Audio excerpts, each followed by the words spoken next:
Kelinglar, xush kelibsizlar. O'tiringlar.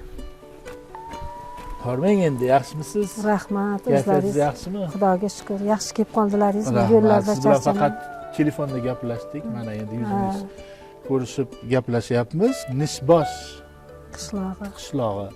Avvalo shu qiziqtiradi. Nima degani Nishbosh? Nishbosh degani 1405-yillar Bobur bobomiz Andijondan quvg'in bo'lgandan keyin yurt kezadi. Mana shu chegaradan boshlab Tojikistondan, Isfahondan o'tib Lashkarakka keladi. Chegarada bizga Lashkarak, Tojikistonga chegaradosh. Shunda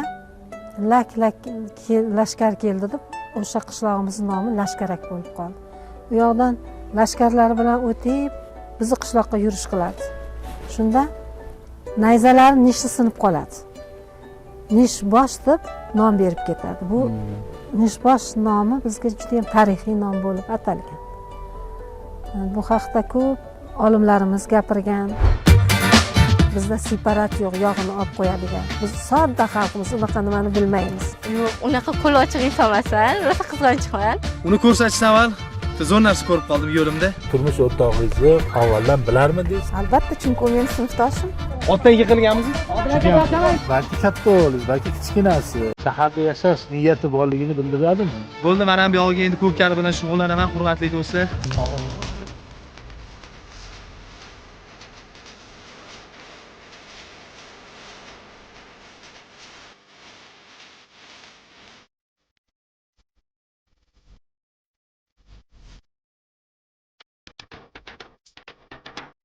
Bugun Nishbosh qishlog'ini aylanamiz. Endi aytdik-ku, siz yo'lboshchi bo'lasiz.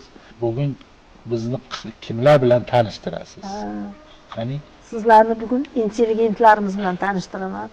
Chunki shu maktabda men bir 20 yilgacha ishlab, o'sha maktabdan 30-umumiy o'rta ta'lim maktabidan nafaqaga chiqqanman. Juda ham yaxshi jamoasi bor. O'quvchi, o'qituvchilar bilan tanishtiraman.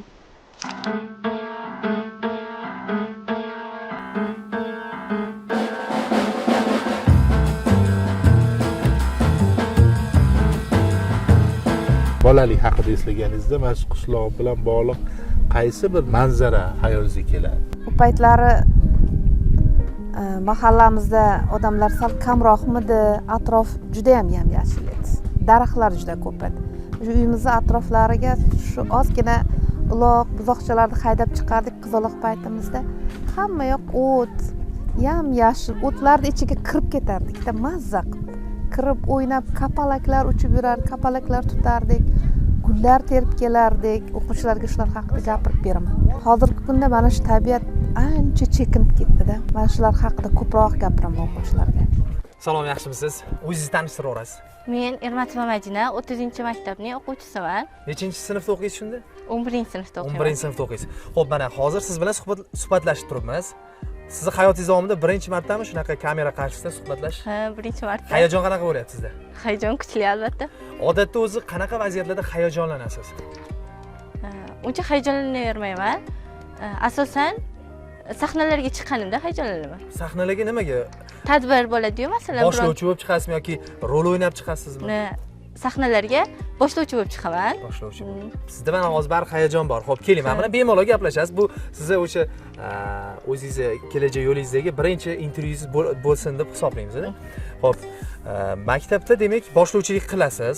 Boshlovchilik bu bejizga emas. Demak, sizni qiziqishingiz mana shu san'at yo'lida yoki boshqa yo'nalishda qiziqasizmi? Yo'q, men asosan yurist bo'lishga qiziqaman. Siz shu qishloqqa turmushga chiqqansiz, o'zi qishloqda hamma bir-birini taniydi. Siz o'sha turmush o'rtog'ingizni avvaldan bilarmidingiz? Albatta, chunki u mening sinfdoshim. Sinfdoshingizmi? 10 yil shu yerda birga o'qiganmiz. Qanaqa qilib sizga erishdilar? Qanaqa ishontirdilar?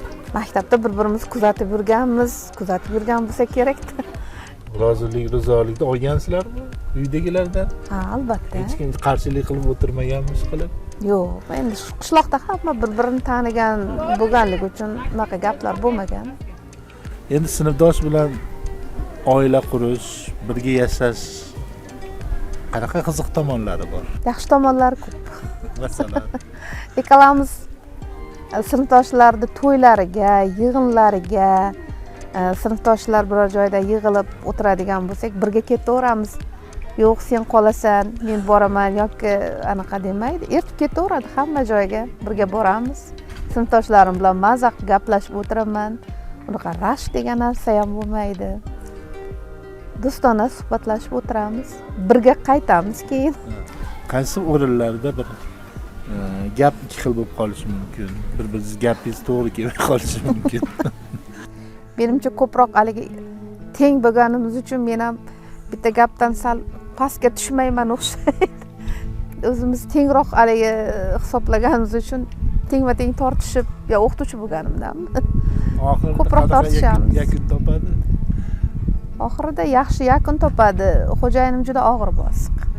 Unaqa o'zini fikrini rosa uqtiraman deb harakat qilmaydi-yu, og'ir bosiqlik bilan uqtiradi. U yerda men baribir men ham tan beraman. Tan bermasangda oila bo'lmaydi, hayot bo'lmaydi. Tan berishga sekin-sekin bir erkalik qilaman, baribir endi anaqa qilaman-u, uni fikri baribir birinchi o'ringa o'tadi. Hurmat qilamiz bir-birimiz fikrimizni. So'zingga qaraganda jon, ko'zlarim sendamas ekan. Nimadur meni nigohimda senga yoqmas ekan. Sinfingizda nechta o'g'il bola bor, nechta qiz bola bor?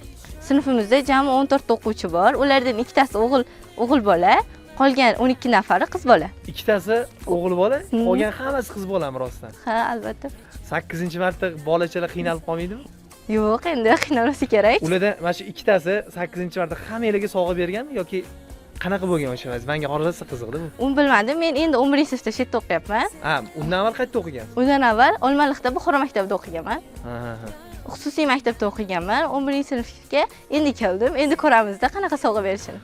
U maktabdan bu maktabga o'tganingizda bu yoqdagi do'stlaringiz bilan tanishish qanaqa bo'lgan? Qiyinchilik tug'dirmaganmi sizga bu yoqqa kirishib ketishingiz? Yo'q, boshida kelganda ozgina qiynalganman. Endi birinchi kelganda odam baribir xijolat bo'ladi, tortinadi. Shu sababli uncha kelisha olmaganman. Keyin vaqt o'tib kelishib ketdik. Hozir bizdan yaqin odam yo'q deb o'ylayman. O'zingizni xarakteringizni aytadigan bo'lsangiz, siz qizg'anchiqmisiz yoki nima deydi, qo'li ochiqmisiz? Yo'q, unaqa qo'li ochiq inson emasman, rosa qizg'anchiqman. O'zimniki bo'lgan narsani biron bir inson bilan bo'lishim kelmaydi umuman. Shunaqa vaziyat bo'lganmi? Qaysidir holatda kimdandir nimangizdir qizg'angansiz? Hozir emas, yoshligimda o'yinchoqlarimni rosa qizg'anardim, o'rtoqlarimdan, qo'shnilardan rosa qizg'anardim. Oyjonim rosa urishardi, ber ularga ham, ular ham o'ynasin ozgina derdi. Lekin men baribir ham qaysarligim tufayli bermasdim. Darsda ham qizg'anchiqligingizni qilasiz, misol uchun siz yaxshi dars qilib keldingiz, uyga vazifalarni sinfdoshlar sizdan ko'chirmoqchi. Ha, albatta qizg'anchilik qilaman. Men ularga dushman ma'nosida emas, balki do'st ma'nosida qizg'anchilik qilaman. Agar men ularga dushman bo'lganda ko'chirib olma deb berardim. Do'stligim uchun o'zing qil, o'zing bajar, o'zing o'rgan degan ma'noda bermayman-da. Ular bundan xafa bo'lishmaydimi? Yo'q, o'zlariga ham aytaman shunaqa deb, xafa bo'lmaydi. Xo'p, endi nechta farzand katta qildilar? 3 ta farzand katta qildik, 2 o'g'il, 1 qiz. Siz bitta keliningiz bormi endi shunday? Bitta kelinim bor. Munosabatlar qanaqa yo'lga qo'yilgan? Kelinim yaxshi, juda muloyim. Shuning uchun kelinimni kelin emas, men qizdek qabul qilganman. Kelgandan keyin uni qo'lida kasbi yo'q edi. O'zim shu yerga kelgandan keyin o'qishga kirgizdim. Hozir o'qiyapti, 3-kursda o'qiyapti. Qaysi yo'nalishda? Boshlang'ich ta'lim bo'yicha, o'zim yo'nalishim bo'yicha. Ba'zida qaynonangiz tutib qolmadimi? Yo'q, hech qachon meni hali 3 yil bo'lgan bo'lsa qaynonaligim tutmadi. Chunki uyda o'zim katta qaynonam bor. 80 dan oshdi. O'zingizchi endi qanaqa kelinsiz? Og'ir bosiq, xo'p deydigan kelin bo'ldingizmi? O'zim endi juda og'ir bosiq kelin emasman-ku, lekin o'ylab munosabatda bo'laman qaynonam bilan. Shundan qaynonam bilan lekin gap ochig'i boshida sal kelishmovchiliklar ham bo'lgan. Keyin sekin-sekin bu hammasi mana shu xo'jayinimni to'g'ri yo'l tutganda men qaynonam bilan yaxshi kelishib ketganman. O'rtaga tushmasdi ikkalamiz, agar bironta muammoga kelib qolsak, o'rtaga tushmas edi. Onasini yonini olib, qaynatam yo'q, lekin erta o'tib ketgan. o'sha paytda juda to'g'ri yo'l tutgan ekan, shuning uchun qaynonam bilan kelishib ketdik. Yaxshi hozir. Qishlog'imizda katta ko'pkari bo'lyapti, yoshlar tashkil qilgan, shunga tayyorgarlik ko'rishyapti ular. Agar xohlasalaringiz o'sha yerga ham boramiz.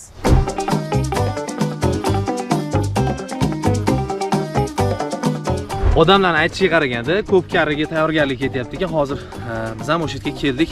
Hozirlik ko'rsaman. Uni ko'rsatishdan avval zo'r narsa ko'rib qoldim yo'limda. Bahor kelmasidan oldin boy chechaklar ochilgan ekan. Hozirlik ko'rsaman shuni. Juda ham chiroyli, qanaqadir emotsiya berdi menga. Mana qaranglar-da.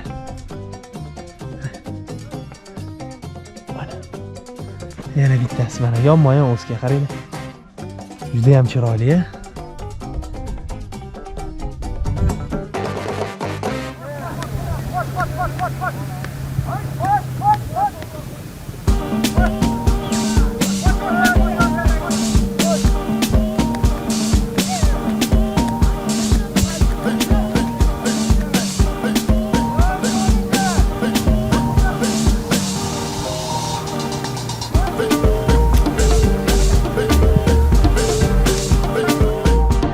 Aka, bu ko'pkarida 15 yildan beri ishtirok etayotgan ekansiz. Endi bu ot minishni qanchada o'rgansa bo'ladi? Masalan, men yangiman, ot minishim uchun qancha vaqt ketadi? O'rganish, ot minishni o'rganish uchun. Bo'lsak, biz tug'ilganimizdan beri 2 yoshimda ot minishni boshlaganman. Endi kichkinaligimda mindirib, dadam qiziqtirib o'rgatgan. Otdan yiqilganmisiz? Yosh polvonimizga o'rgatilyapti. Ha, o'rgatilyapti. Qolganlar Hozir bu ko'tarib yurgan narsasi nima? taka. Taka nima u endi? Echki. Ha, echki. Taka. Necha kilodan bo'ladi u? Hamma o'ziga qarab, eng kamida bir 30 kilodan boshlanadi. 30 kilodan 70, 80, 90 kilogacha. Demak, yugurib ketayotganingda bitta ko'tarib olishing kerak-a? Bunaqasi ham bo'ladi. Ot aylantiryapti, ikkita ot bir-birini aylantirib ham ko'taradi. Qanchadan beri shug'ullanasiz ko'pkarida? Bizga ko'p man aka shu. Qancha? 4-5 yillar bo'lib qoldi. 4-5 yil. Nima sabab qiziqib ketdingiz aka? Qiziqish shu, o'qiganmiz oldin shu soha bo'yicha Toshkentda, Yangiyo'lda, Cho'g'nozlikda.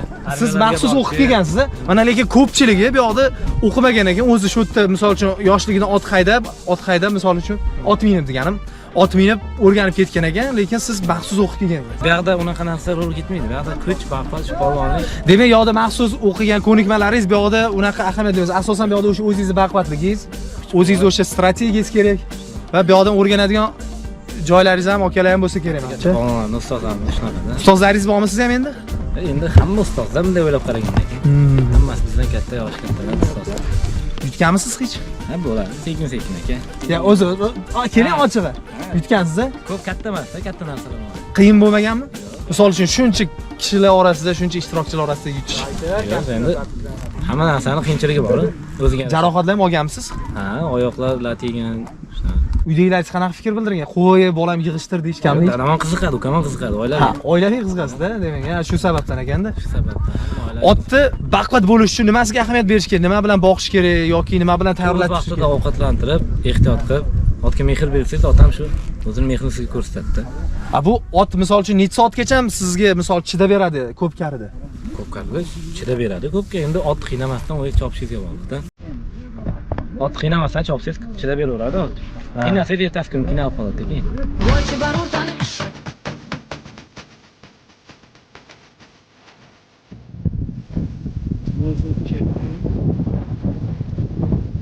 Bitta kichkina otning orqasini shu jigarni shu ko'cha olmadik.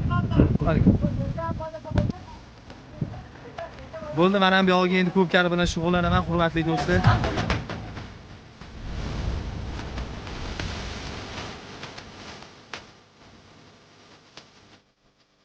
Va bu o'rgatilgan ekan.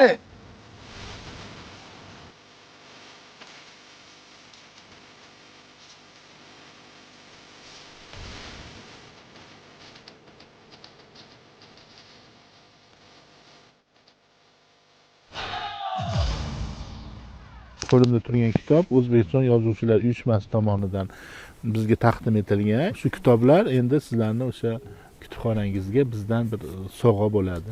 Ko'rganim, ko'rsatuvlaringizda bizga ham kelsa, biz ham shu kitoblarni olsak deb niyat qilgandik. Rahmat. Rahmat. Aslida kitob o'qish shunaqa yaxshi ko'rardim. Yoshligimda juda ko'p kitob o'qirdim. Rahmat.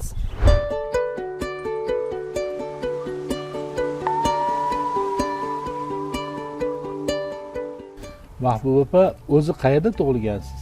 O'zim shaharda tug'ilib o'sganman, lekin Angrenda. Angrenda. Lekin ota-onam hammasi ana shu yerlik. Ota-onam butun urug' qarindoshlarim, amakilarim, xolalarim ana shu yerda tug'ilib o'sishgan. Oila qurganingiz bilan bog'lig'i bu yoqqa kelishingiz shunaqami? Ha. Angrendan bu yoqqa kelin bo'lib tushdingiz. Nimalarga e'tibor berdingiz? Ayollar nima bilan bu yerda ko'proq band bo'lardi o'sha paytda? Nimalarga qarardi? Demak, ularning vazifasi nimadan iborat bo'lardi? Juda o'zgardi hozir. Avvallari tushgan paytim sigir sog'ishni bilmasdim. Qaynonam o'rgatdilar. Mana bunday sog'iladi, bunday sog'iladi. Keyin ro'zg'orim bo'lak bo'lgandan keyin o'zimga sigir berishdi bular. Uni sog'dim. Shu qaynonam nima ish qilgan bo'lsa, men kelgunimcha shu ishni o'zim davom ettira boshladim. Bolalar chaqali bo'ldim. O'zim ro'zg'ori boshqaradigan bo'ldim. Alohida yashaganimizdan keyin juda ham erta turadi qishloq xalqi. Soat 4 dan turishadi yoz paytlari. Ertalab turib o'sha sigirni sog'ib, echkilari sog'ib, sutlari pishirib ketamiz. Obeddan keyin o'qiydigan bolalarim o'sha nimani qattiq qilib qo'yishadi. Baribir ulgurishga harakat qilar ekansiz qishloqda yashagandan keyin. Qishloqda baraka bor. O'zingiz yetishtirasiz, o'zingizniki bo'ladi hamma narsangiz. 8 yoshimda otamdan qolganman. Ota mehrini ko'rmaganman, juda yosh qolganman. Bu oilaga kelgandan keyin oilada ota, qaynotam bor edilar. Qaynotam 2-jahon urush qatnashchisi, juda ham yaxshi odam edi. Shunaqa hokisor inson edi. Kichkina bolalar bilan ham til topishib, o'sha bolalarning ham dardini eshitar. Shunaqa nima deydi, sodda inson edi nihoyatda. Xo'jayinim ham mana shu farzandlarimga shunday tarbiya berdiki, soat 5 bo'ldimi hammasini uyg'otishardi. Oldinlari uyg'otishga o'rgatdi, keyinchalik o'zlari bilib uyg'onishardi. Mehnatga o'rgatdi farzandlarimni. Odamgarchilikka o'rgatdi, juda yaxshi nimalarni o'rgatib ketdi. Qaynotam ham, xo'jayinim ham. Bu yerda qurtlar ham shirin ekan. Shunaqami? Shunaqa. Qatiqlar masalan 3 ta sigir sog'sangiz, masalan o'z ichkiligingizdan ortib qoladi. Juda ham ko'p. Har 2 kun, 3 kunda kuvi qilib, yog'ini olib, ayronini qaynatib, qurt qilib bozorga olib borishadi. Bizning ayollarimiz bahor kelsa tupurchilab qolishadi. Mana shunaqa daromad bilan shug'ullanishadi. Hech bo'lmasa uyga biror narsa olib kelishadi, qurtni nima qilib topshirib. Bizni qurtimizni bozorda kutib turishadi. Chunki bizda separat yo'q, yog'ini olib qo'yadigan. Biz sodda xalqimiz, unaqa nimani bilmaymiz. Rostdanmi hamma shunaqa? Juda ham sodda xalqimiz. Shunaqami hamma? Hamma shunaqa. Kim nima desa ishonib, anaqa qilib yashaymiz. Shu soddaligimizni ko'pchilik biladi bizni.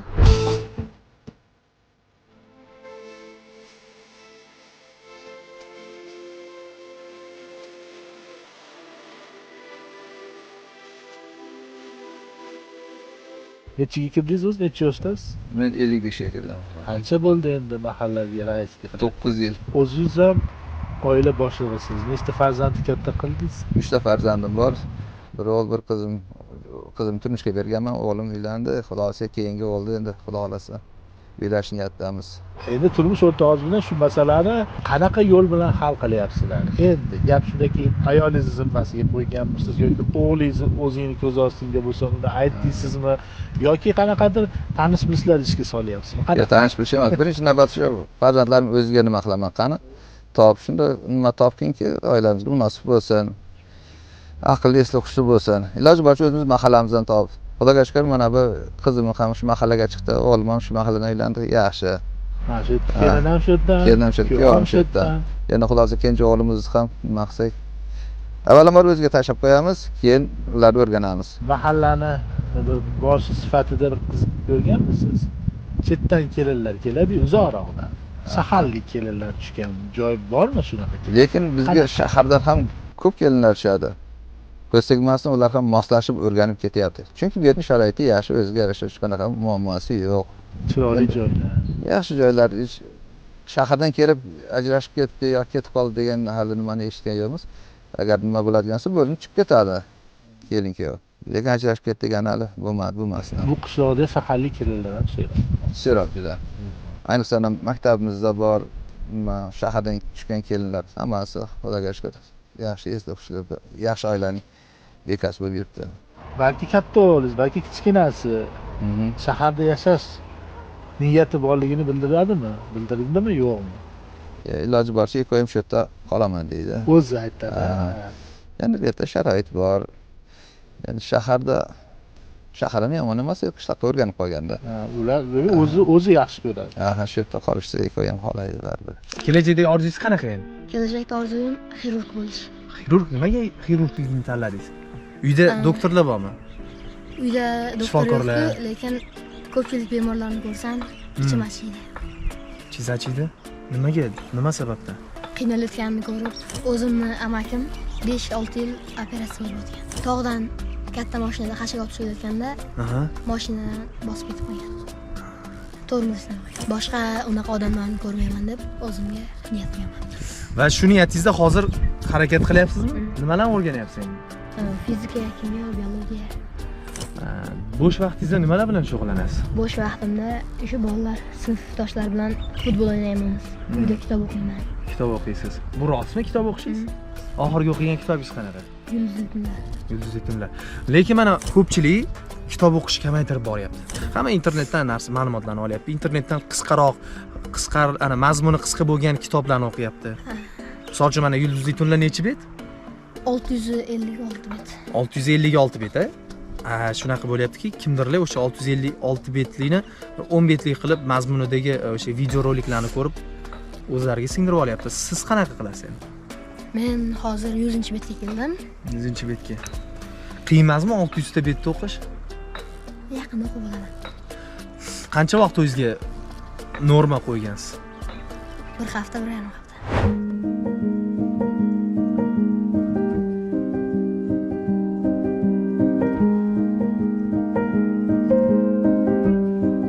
Uyingizda ko'rdik asalarining qutilarini. Qachon, kim boshlagan bu? 15-yildan boshladik. 10 yil bo'libdi-da mana. Xo'jayinim boshladi. Xo'jayinim harakat qilib yashik yasatdi.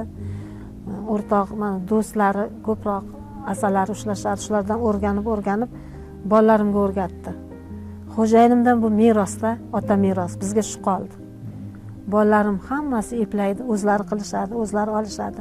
Xo'jayinim tiriklikda faqat o'tirardi, kuzatib o'tirardi, ularning ishlarini o'zlari olardi. Yaxshi ham o'rgatib ketgan ekan, bizga meros qoldi deb o'tiramiz. Juda katta meros qoldi, ana shu boylik deb o'ylaymiz shuni biz o'zimizcha.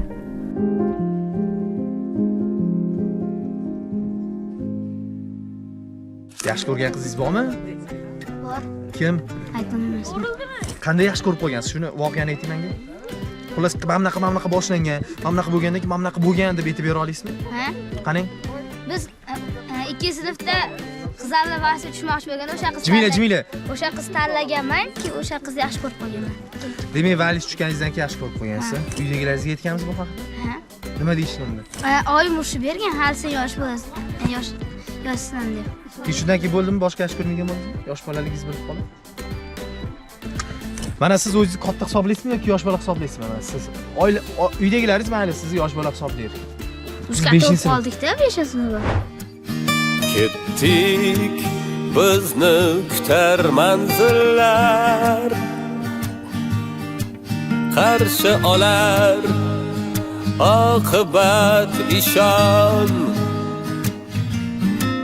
mehrin aslo qizg'onmas